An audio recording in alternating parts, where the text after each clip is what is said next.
What's going on here, Sea Milk? It looks like it's protest season. Yeah. I mean, just since the pro-democracy protests / the anti-lockdown protests, we've seen a lot of protests springing up. There's been at least 3 this week, like big ones this week. This is a pharmaceutical company.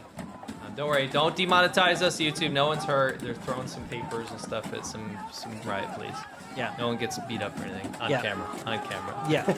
Anyway, pharmaceutical people are getting protesting low wages or not being paid. Yeah. I'll just pause it there. Multiple factories and stuff had huge protests break out. Just wanted to say that it's not the same reason for protesting, but we're seeing a lot more public protests happen. Yeah, people are kind of inspired. It seems that way. And I think it's also people are maybe a little less scared to share this because protests have always gone on in China.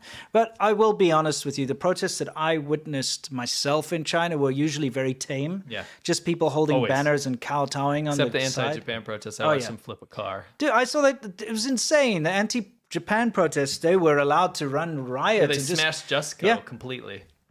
Yeah, I mean, I was there. I watched them smash a sushi shop and all sorts of crap. It was insane. And, my clients who were normally... That actually irked me a lot, because at that time, there was a particular... what was it? It was a company that I was... I used to do, like, English teaching for their managers. So we're talking about, like, very intelligent, middle-class, well-to-do people, okay? Yeah. And this was a good company as well. It was like a financial company. It was a well-known company. Sure. Okay, I'm not going to say who they were, but anyway. And I just remember discussing this with them. It came up in topic, and I was shocked to find out that like half of the people in the room, who I thought were very intelligent, normal people, had participated in this. And they were like saying, yeah, it was so great to go and smash the Japanese shops and the Shaoruben Guides and stuff. I was like, these people that I thought were very intelligent, great, normal middle-class people were out there shouting like, oh, Japanese ghosts, smashing shops and throwing rocks at Toyotas and stuff. I'm like, there was also the flip side. Like some of my Chinese friends were very against them. Thought it was ridiculous. But it is also not just about the anti-Japanese xenophobia. It was because people can't protest. Yeah, so they needed an outlet. They're like, well, we're allowed to protest now, so let's just make the most of it. Maybe. Tesla sales in China dropped massively, okay?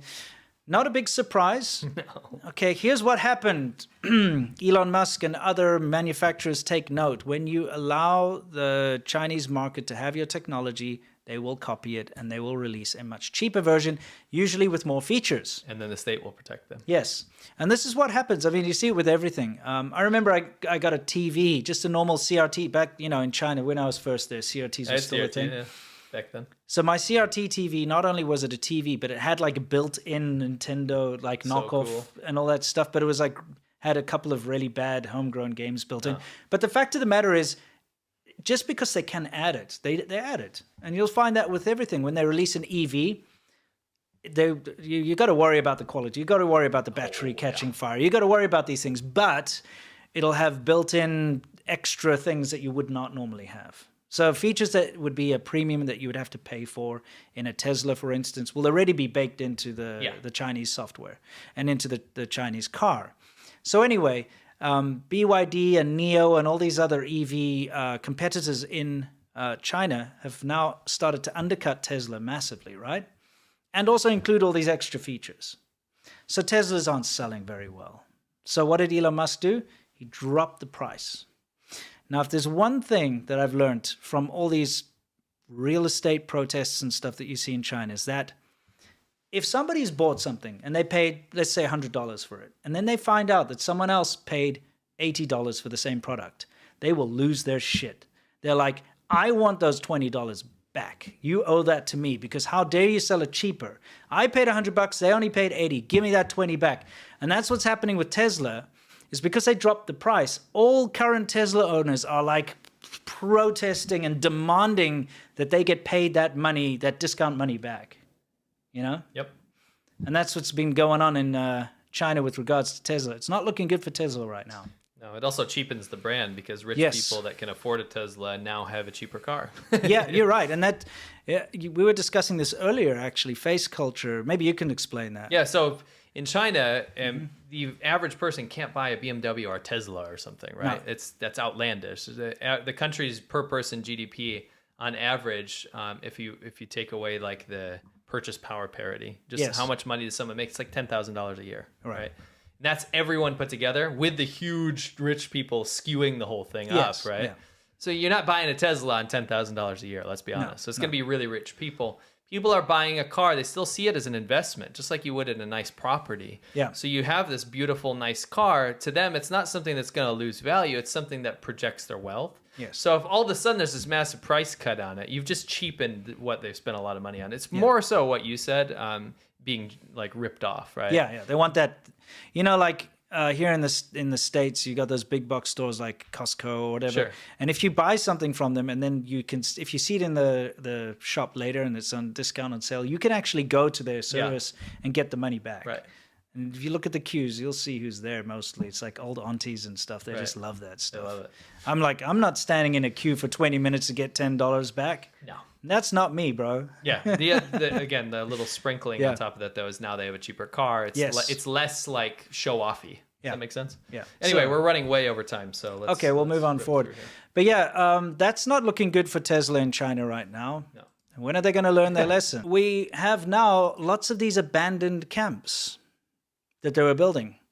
And it just shows you the level of wastefulness of the Chinese government. And knee-jerk reaction to a problem. And anyone who thinks that China plays a long game or has a plan, it's nonsense. Look at how they're just suddenly realizing, hey, you know what? Wolf warrior tactics don't work. What do? I know. Let's just cancel it, right? That's what they do. It proves to you again they don't have a long plan.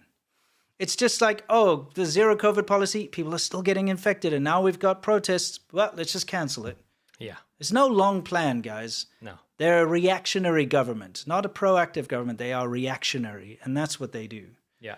So now they waste all this money on all these COVID concentration camp things they built, and they're not even using them. They're just going to waste. What a waste. What a waste. That money could have been spent on actually expanding the medical infrastructure in the country, building new hospitals, can't handle it. More ICU beds, doing anything but wasting all this money on this. It's ridiculous. I'm not going to I do think the most important thing you just said there is the long game thing. Yeah. China is not some wise old man wisping his mustache saying, in the future, 600 years from now, I've got a plan. No, the Chinese government in its current iteration is so knee-jerk. Yeah. Every problem that comes on its lap is not some sort of massive grand scheme. No. They don't know what to do in this scenario. No, they don't.